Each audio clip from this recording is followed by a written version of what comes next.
Ladies and gentlemen, welcome to this Warlords of Draenor raiding guide. And in this video, we're going to be taking a look at the flexible, which is normal mode and heroic mode, difficulties of Kargath Bladefist in the Highmaul raid.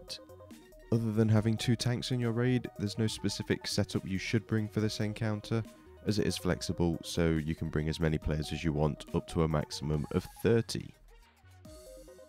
Now, as a first boss for the first raid instance of the Warlords of Draenor expansion, it's not too challenging. There are a few abilities that might throw players off, and there is quite a bit of movement required at certain times, but other than that, it's a fairly straightforward fight. Kargath's first ability is called Blade Dance, and this will cause him to rush at random targets in the raid every 2 seconds for a total period of 10 seconds. Now, this is going to cause him to deal moderate amounts of physical damage to anyone that gets hit by the Blade Dance. So what you want to do is you need to make sure that your raid is spread out as much as they possibly can in order to overall reduce the damage that he's going to be dealing. This is because when he does run, he'll deal damage to anyone that is in the line between himself and where he does run to. So the more you're spread out, the less players are going to get hit by him rushing to a player in order to cast the Blade Dance. Now, when it comes to tanking this encounter, the tanks are going to have to deal with an ability called Impale, and this causes Kargath Bladefist to place a stacking debuff on the tank that's going to cause him to take increased damage from consecutive casts of the Impale ability, whilst also taking moderate amounts of physical damage every second. Now, because of this debuff, you're going to want to get your tanks to switch on 2 to 3 stacks of Impale, depending on how much damage they can actually take from it, and if they do have personal cooldowns available. Throughout the fight, you're going to see some fire pillars spawn, and there's 4 of these in total around the room, and when you're positioning yourself before you pull Kargath, you can see them as they are little schools on the ground. Now, when these fire pillars spawn, which is just 1 at a time, and randomly to make it even more fun, they're going to begin casting an ability called Flame Jet, which is going to cause them to deal a very high amount of fire damage to anyone that is standing near them. So simply, when you see a fire pillar spawning, you'll see kind of a circle around it, which is the area where the Flame Jet is going to be. You just need to move away from it as fast as possible. Now, these fire pillars do actually come into play for another part of the encounter, and this is when Kargath casts his Berserker Rush ability.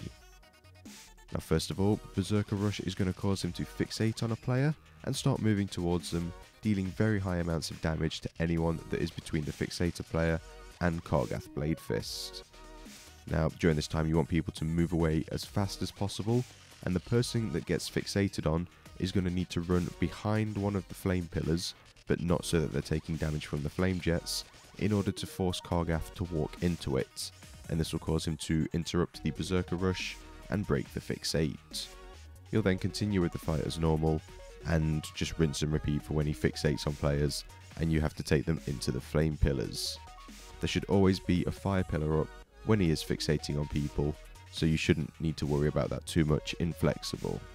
Something else to note when it comes to positioning yourselves is around the room you'll see several little pits which have got lovely little ravenous bloodmaws in them. Now, these don't actually do much on flexible, other than you need to not walk into them or get knocked back into them, as the ravenous bloodmaws will ravenously kill you, to put it nicely. As soon as you fall into the pit, you're going to die instantly, so you just need to make sure you're positioning yourself in such a way that you're not going to run into one of the pits or get knocked back into one. Now, finally, in the main arena, you're going to have to deal with abilities from the adds that are up in these stands, which are a slight inconvenience to yourself and your raid. Now, the first ability is called Mauling Brew, and unfortunately, this is a ability that's going to cause you to have to move around a little bit more, as this will create a little puddle of nature, damagey poison stuff on the floor, so you simply need to move away from it when it does spawn. It's worth noting that these puddles that are created will despawn after a period of time. And the second ability that's going to be cast from the adds in the stands towards your raids is called Iron Bombs. And this is going to simply cause them to throw little bombs at players which will deal a small amount of damage to start off with, and then it just leaves a dot on that player, which can stack, so the damage can ramp up slightly, but you just need to make sure you're keeping an eye on how many stacks of it you get, while staying spread out, because the initial damage does deal AoE damage to anyone near you, and then just making sure that you don't end up dying due to vast amounts of damage going off on you at any one time. Now, you might be wondering at this point how to deal with the adds, and this is where Kargath's ability called Chain Hurl comes in. Now, when he's about to cast the Chain Hurl ability, what he will do is he will run to the center of the room and he will knock every player back. So this is one of those times when you need to be aware of the pits that are around the room and the ravenous blood maws. Now, when he's knocked everyone back, he will then cast his Chain Hurl ability, and this will cause him to hurl the 5 closest targets into the stands, where you're then going to have to start taking care of the adds. Now, we recommend that you send the tank, who has the Impale debuff on them, 1 healer, and 3 DPS up into the stands in order to deal with the adds. You could push it to 4 DPS if you wanted, but it's best to play it safe and just go with 3 DPS and 1 healer. It's also worth noting that you should kind of specify which players are going to go up before the Chain Hurl goes off, so before you start the fight ideally, because you don't want random players running in and getting caught up in the Chain Hurl without knowing what they're doing when they get into the stands. Now, when you do get up into these stands, there are 3 adds that you're going to have to deal with, and these are Iron Grunts, Iron Bombers, and Drunken Bile Slingers. Now, the only things you really need to be aware of up here are the Iron Bombers will blow up when you kill them, as they have an ability called Iron Bomb, and this just basically causes them to blow up. Nothing else to it really. They'll blow up and deal fire damage to anyone that's near them when they do blow up. You can see the little bomb on the ground when it is about to blow up, so you do have plenty of time to acknowledge it and move away from it. And with the Drunken Bile Slingers, you'll need to be aware of an ability called Vile Breath, which causes them to stun targets which are located in front of the caster. So the tank that goes up simply needs to make sure that the Bile Slingers are being turned away from any players.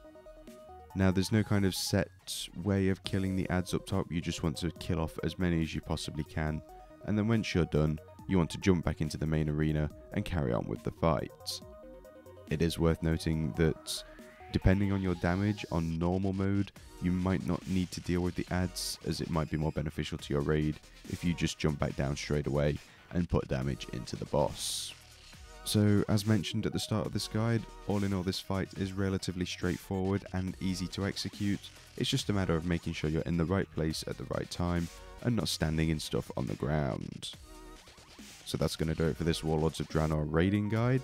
If you are interested in future Warlords of Draenor raiding guides, then please do feel free to subscribe to the channel.